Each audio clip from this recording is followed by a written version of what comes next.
Gihigisha kĩrĩa kĩrigicĩirie njũragano cici ikuhĩire ikoretwo ikĩhahũra mũingĩ kaunti-inĩ ya Nakuru kĩgucĩrĩirie mbũkĩrĩra njerũ kuma kũrĩ ikundi cia kũrũĩrĩra ihoto cia mũingĩ, rũhonge rwa kũrũĩrĩra ihoto cia nyamaranio rwa IMLU na woni wa Haki Africa rĩu irauga thirikari nĩ yagararire ihoto cia gũtũũra kũrĩ andũ ana arĩa merĩgĩte kũragwo matũũra-inĩ makwa Maiko na Barut Nakuru ya ithũĩro. We fully support the fight against crime.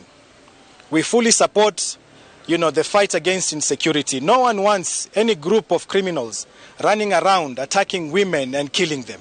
No one wants that. But the manner in which you fight insecurity cannot be through cold-blooded execution. Kũringana na riboti ĩrĩa marekereirie kũrĩ nyũmba cia mohoro, rũhonge rũrũ rauga ũthuthuria wa mĩĩrĩ ũrĩa wĩrĩgĩte gwĩkwo tarĩki 19 mweri ũyũ wonanĩtie ekwĩrwo acio marathirwo erĩ marũngiĩ na acio angĩ maturĩtie ndu na atĩ gũtiarĩ na ngucanio gatagatĩ-inĩ kao na mũmoragi.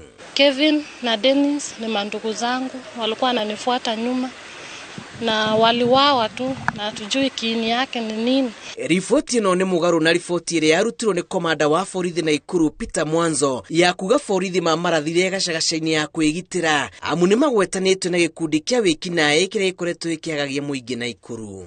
And anyone making noise regarding this maybe require some investigation.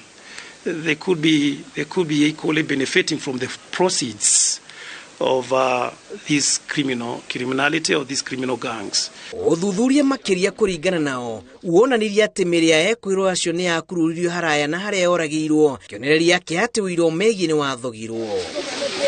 Marauga kũrĩ na kĩhoto gĩa kũrũgamia wĩra komanda wa borithi Nakuru na rũhonge rwa gũthuthuria mĩgendere ya maabithaa a borithi rwanjĩrĩria ũthuthuria orĩo. Ĩndĩ Mwanzo arauga gĩkĩ nĩ kĩhĩngĩca gĩa kũraga ngoro matanya ma kũrũa na ciĩko cia wĩkinaĩ Nakuru. Should we now abandon our duty because they are there and making noise? We're not going to do that. We're not going to do that. We're going to do exactly what you're supposed to do, and we are going to operate within law. Simple as that. Mwanzo nĩ agithĩtie kĩene riboti ĩno akiuga gũtirĩ hĩndĩ maabithaa a borithi mangĩetereire matharĩkĩrwo nĩ ekwĩrwo arĩa matumũrire ngaĩha matakũmenya mang'ethanagĩra na maabithaa a borithi kuona nĩ methaĩte na matharaita marĩa maigĩte mũtũrĩre wao hatĩka-inĩ. So we're gonna do what best we should do. Is as simple as that. That is making sure that Nakuru, the economy, recovers. People are able to go about their business without any fear whatsoever, without any intimidation whatsoever. I'm not going to allow intimidation by criminal gangs. Rũhonge rũrũ rugĩte mwaka-inĩ wa 2020 na 2021 nĩ rwandĩkithirie macira 115 ma njũragano ta ici cia borithi, 21 iria cia mwaka wa 2022 na 74 cia mwaka wa 2021, nyongerera ya gĩcunjĩ kĩa 40% na ciahanĩkĩire ceceni-inĩ 59 cia borithi.